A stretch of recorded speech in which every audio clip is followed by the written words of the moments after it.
Hi, everyone. I'm Michelle Smith, Assistant Dean for Inclusion with the College of Health and Human Performance and the Levin College of Law. And in my role, I get to work with some amazing students, faculty, and staff in creating a culture of inclusion and creating that sense of belonging that all of our community members should enjoy. And today, I'm joined by one of those amazing people, Steve Young. So, Steve, thank you for taking the time. Thank you for having me.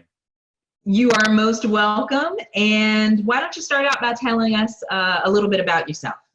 Well, my name is Steve Young. I am a graduate student here at the University of Florida getting my master's in sports management. I'm a dad and I'm a high school football coach. Okay.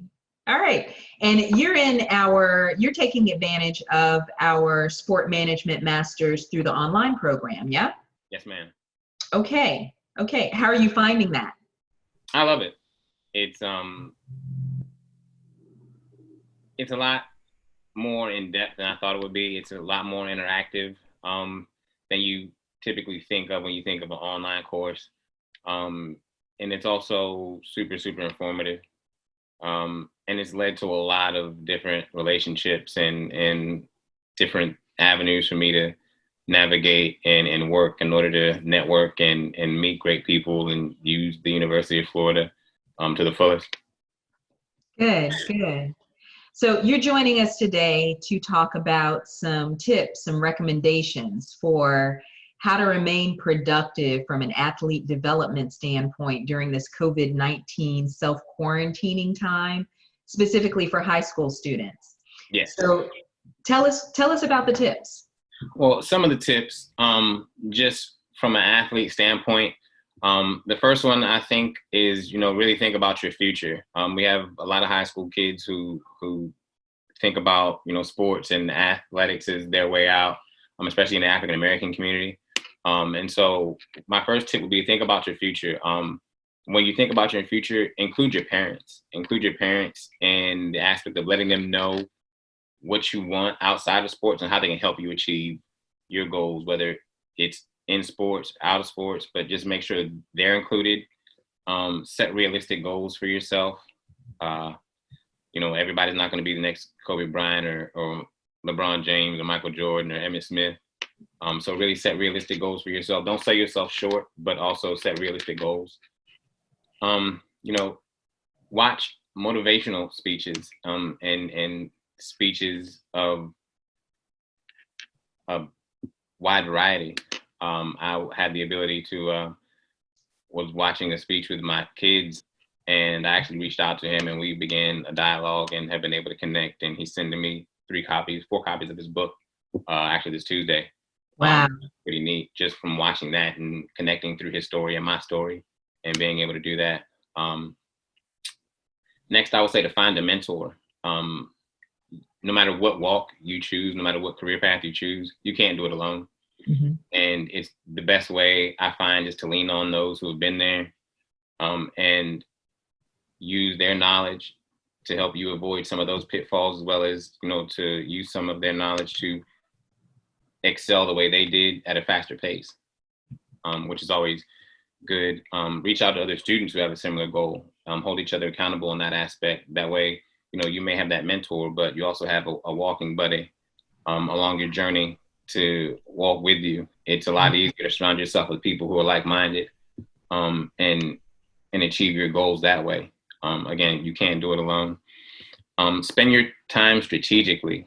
I think mental health is something that is often overlooked, especially among, athletes in our society. We become to be, you got to be macho and weakness is terrible, and any kind of, chink in your armor is considered a weakness, and, it's also could be considered an opportunity to grow. So, use your time strategically, find your triggers to help you, understand what causes your stress, and then work around those and find healthy coping mechanisms to do that.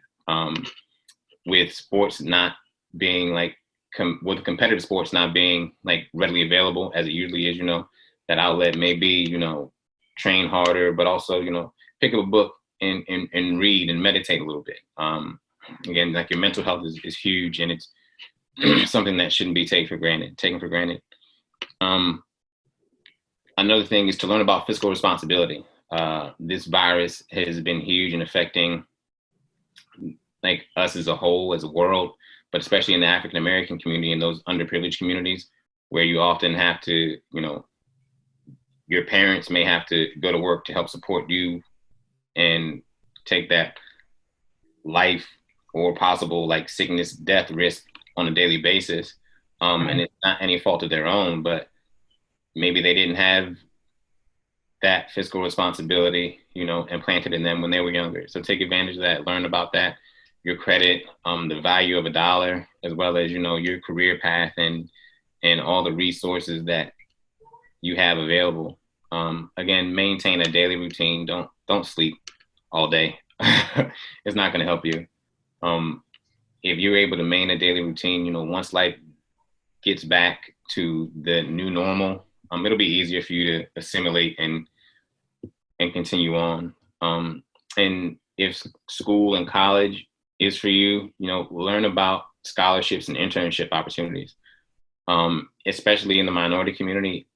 Explore some of the minority scholarships. There's so many scholarships that are out there. You have all kinds of apps that are available for you to use for scholarships. Like while you're on your phone and you have all this downtime, if senior, junior, apply for those scholarships now. Use this time to really expand your bandwidth on like the knowledge that you need in order to better prepare yourself for the future and for college. Learn about what colleges and universities have the programs that you want. Because you have so many kids who look at a school and say, oh, that's a great school, but they may not know, they don't offer certain scholarship, not certain scholarships, but certain programs and things of that nature. If you don't have internet access, ask your guidance counselor for any kind of pamphlet or package you can use as well to take in that knowledge. There are some places who don't have access to a computer, don't have access to a printer, may not have access to a smartphone or the data on the smartphone, whatever have you. So, use this time to get in touch somehow, some way, call your school, call your guidance counselors, get that information so you can better use your time and have it. That's some really excellent, practical, solid advice. And I think a lot of students and those who, like you, serve in leadership roles working with high school students would benefit from sharing that. So what was your motivation for coming up with these tips, these recommendations? What led me to come up with these tips was pretty much growing up underprivileged in and out of foster care and coaching in an underprivileged community and knowing that a lot of the big money making college athletes or sports are heavy with, underprivileged African American kids, and they come from, not so great backgrounds, not all, but a fair amount do. And seeing how this virus has crippled sports and understanding that if you have a kid, and I've coached many, and I'm sure you know some that view sports as their only way out, where does this leave them? Because sports can be taken away from you. And if you don't have a foundation of education, no matter what sports you do, when those lights go out and the clock hits zero, what are you left with if your education foundation isn't where it needs to be? And so thinking about that, and even being a dad and seeing my kids ask me about, well, why don't we go get those free lunches and things like that? We don't need it. And then to have them understand that, you're blessed to be in a position where, you don't have to do those things. But then there's so many people who do.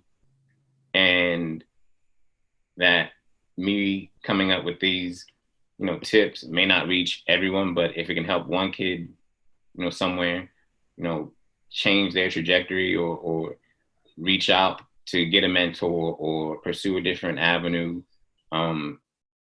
it'll help, because that transition from sports is inevitable. So again, it's never too early to prepare yourself for success, because that day is going to come where that transition has to happen. And if you can start preparing yourself for it now, when it comes, it won't be so much of a shock. And then two, you know, our community has been put in a position to where, the African American community has been put in a position to where, you know, we're some of the hardest hit, because it is paycheck to paycheck.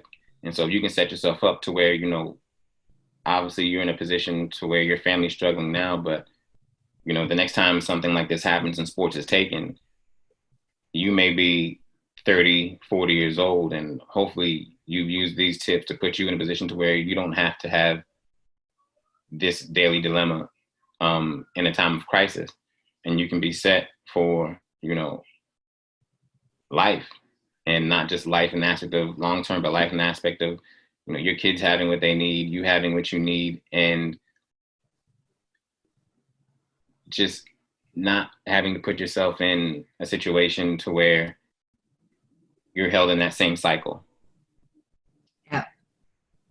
Again, excellent advice, and specifically in the context of the high school student athlete, because as we are navigating these COVID-19 pandemic issues, you know, we are seeing the disparities that are experienced on a daily basis that, you know, are along racial lines, socioeconomic status lines, nationality lines, and those who are marginalized and disenfranchised and are at a disadvantage, you know, the disparities are being highlighted by this. So for you to bring your voice and to speak some, again, very wise, practical, applicable recommendations, we thank you for that. So I thank you for taking the time, and to everybody out there, thank you all for taking the time to watch, and you all be safe and be well. Thank you.